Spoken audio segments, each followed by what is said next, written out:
Welcome back, everybody. Today we're working on a small portable power washer, and it's an Excel pressure washer. Looks like the model number might be 2227 CWB.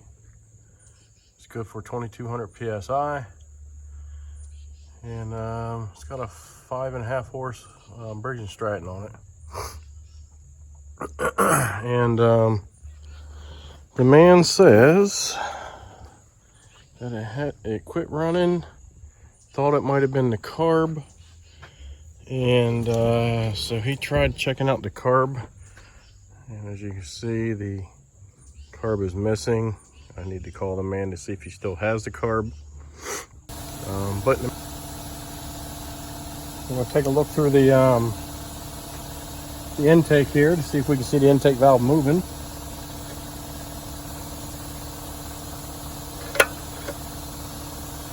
course, I don't want to sit still. Shut up. Shut up. Shut up.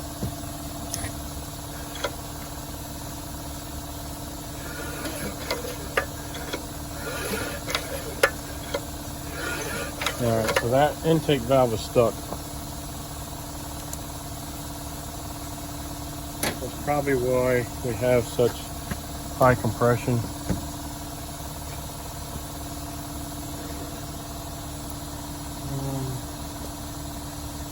We're going to go ahead and pull the valve cover off, and we'll take a look at the valves to see if the exhaust valve is stuck or not.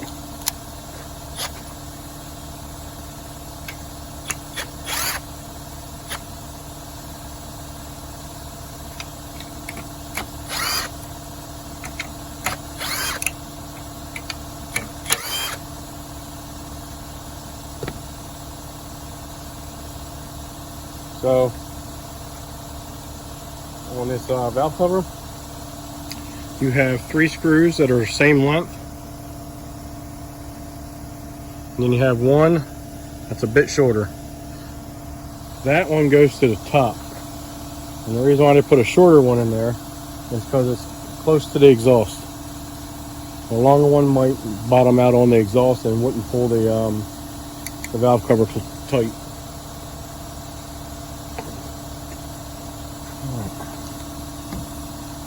A little tappy tap. I want you guys to help me watch the valves move. Let's see what happens.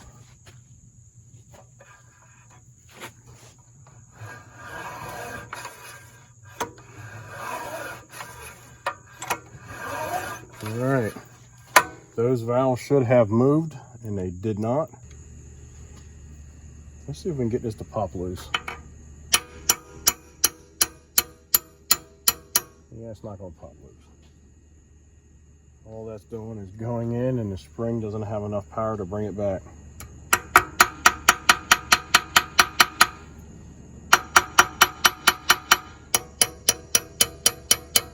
Yep, there she goes. There she goes.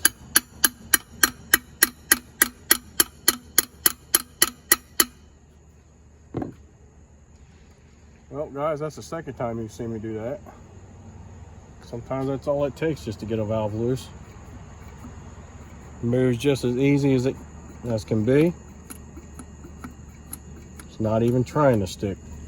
The other thing I want to check out while we're right here. Let's see if this spark plug will fire off.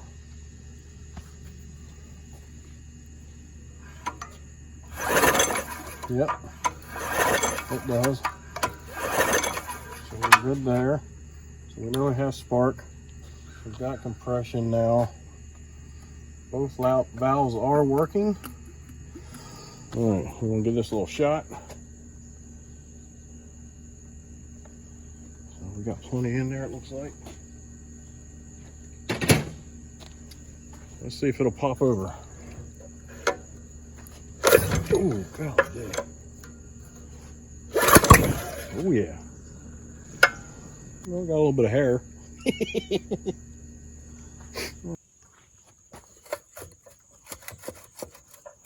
We can slide that cover right off.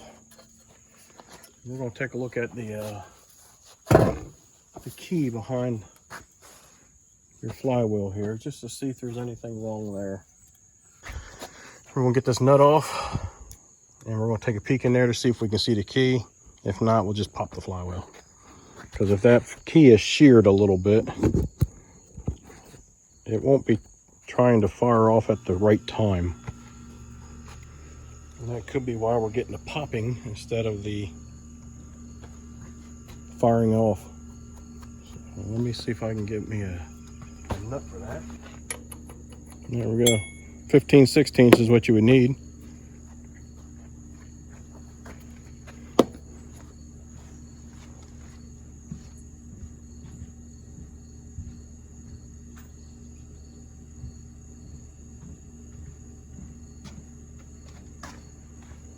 And again, I'm going to take the nut off with the impact, but I won't put it back on with the impact. I might zip it up to it, but I'll finalize it with an impact wrench.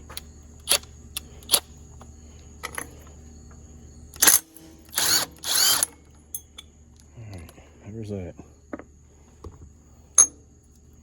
It looks like our key is fine. See our key right there? Looks perfectly fine.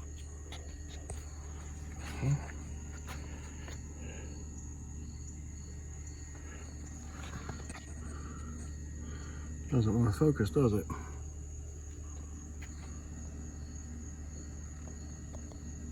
There we go. There's nothing wrong with that key. All right, chart said 60 foot-pounds for the flywheel. So I've got my torque wrench set for her, so see if we can't get that. There we go.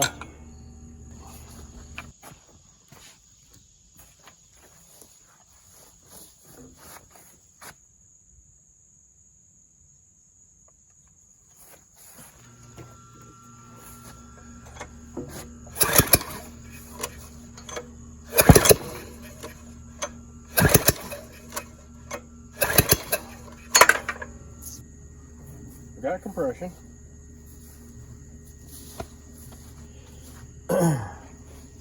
We got fuel. We got air. And we have ignition. So what's the problem?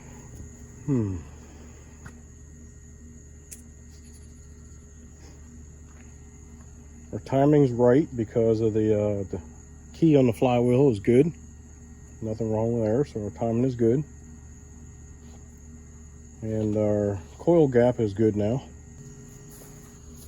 Well, looks like I'm gonna have to think about this one. I've actually hooked up my smoke machine, and I'm using my jump pack as a power source for it. And I have the hose hooked up to the leak down tester hose, so it'll fit into my spark plug hole. And I want to check to see the condition of the motor, and I'm trying to get you, there we go, and we'll go from there. I got a suspicion that maybe my intake valve is probably not seating properly, and that's why we're getting that spit back in the fireball that shoots out of here. And so let's see what we got. I'll turn a little bit of smoke on. Got it on top dead center right now. Getting a tiny bit out of the exhaust. Tiny bit out of the, a little bit more out of the intake. I'm gonna turn the smoke off.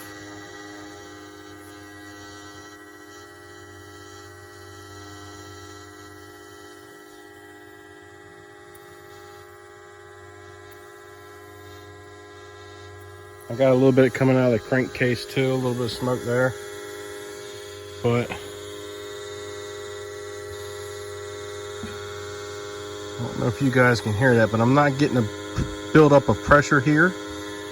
I'm not getting a buildup of pressure here. But I am getting a buildup of pressure here. Hopefully you can hear this.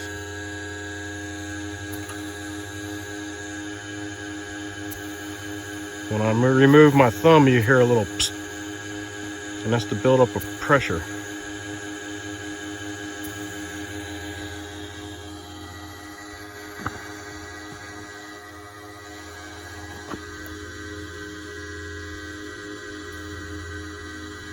Not only that, if you watch my gauge, you'll see the gauge move too.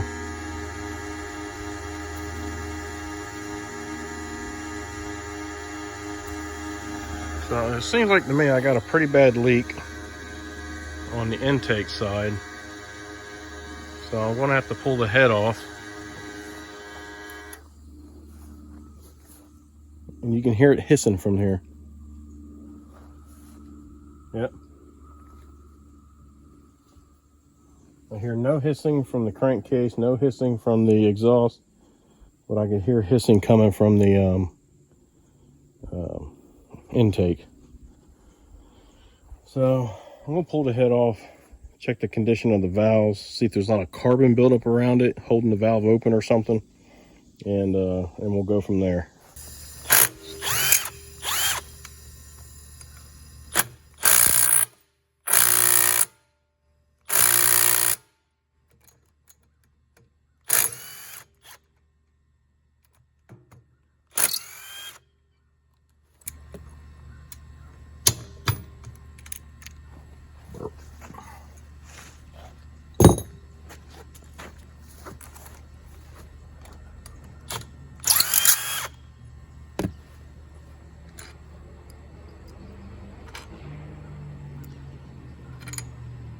They're all the same length.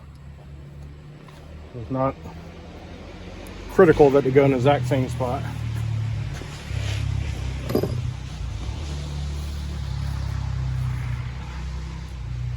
All right.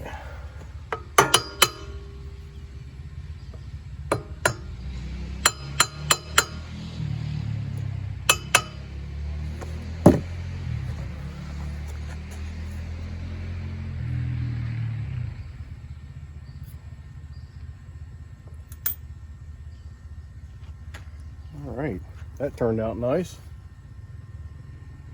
The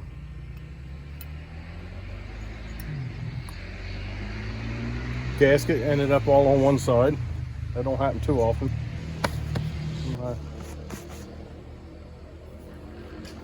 Somebody riding on their dirty bike.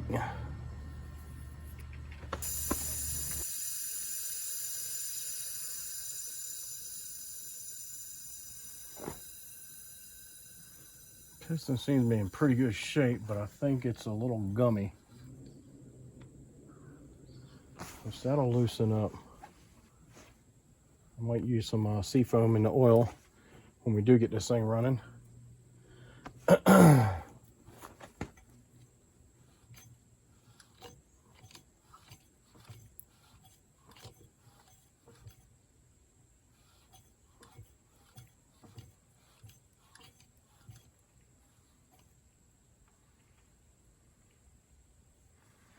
Top of the piston does look pretty clean though. I can see all the writing that's on it.